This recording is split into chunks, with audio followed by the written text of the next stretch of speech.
Students in Orange Walk District turned out in purple today, a powerful show of solidarity for victims of domestic violence. Their message comes in the wake of a tragedy that has shaken San Felipe Village and the entire country. 35-year-old Angelita Magana, her 6-year-old son Tishan, and her 17-year-old daughter Shadia had just moved into a new home, hoping to escape years of abuse. But that fresh start was short-lived.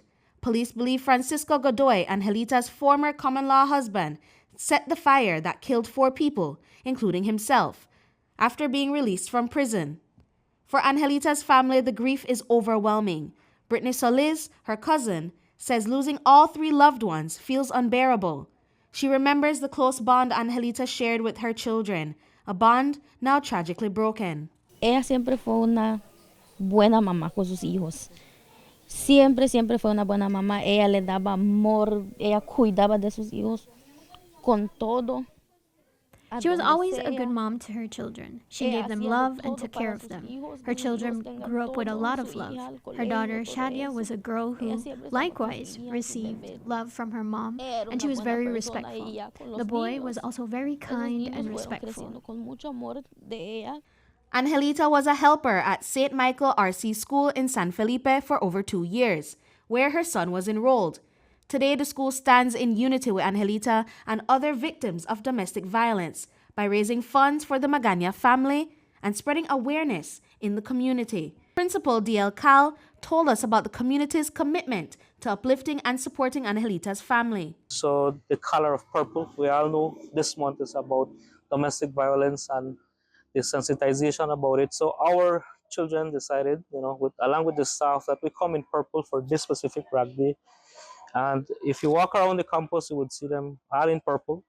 And this morning we met together to send out a message, and it's that we need to stop domestic violence. Police confirmed that Francisco Godoy had recently been released from prison on bail after serving time for rape and domestic violence offenses. Fearing for her safety, Magana had attempted to file a restraining order, but was unable to receive one due to the courts being closed at the time of her visit.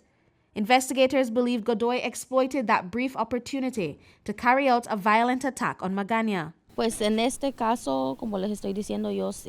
this case, as I'm telling you, I was very close to her, so she always told me her things, what she did, the problems she had with that person.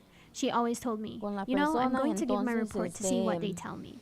She always came with us and told us that it wasn't work time, that they weren't working, that they didn't take her report. She always came with that. She tried everything to keep the man from approaching her, but they didn't pay attention. Also raising funds in support of the Magana family is the Belize High School of Agriculture, where Shadia Magana graduated just this year. Vice Principal Gabriel Sanchez remembers her as an enthusiastic student and an active member of the Student Government Association. Today, students remembered her with a memory wall on campus. Specifically, they remember her as someone who is always cooperative, was always willing to help students, in fact, teachers as well.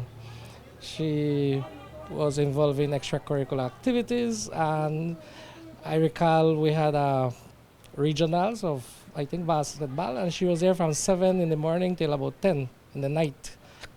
It just showed her commitment to BHSA and to assist others.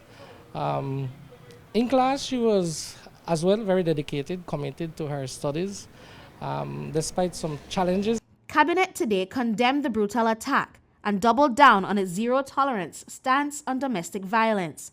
In a statement, the government called it a national crisis, not a private matter, and urged churches, civil society, and all Belizeans to unite against gender-based violence. Health Minister Kevin Bernard also weighed in, stressing the need for stronger protection and accountability. We must do much more, but not just the government, not just the police, every one of us. If we know of people suffering in silence, let us help. Let us reach out to the authorities. Let us ensure that these people get the necessary help.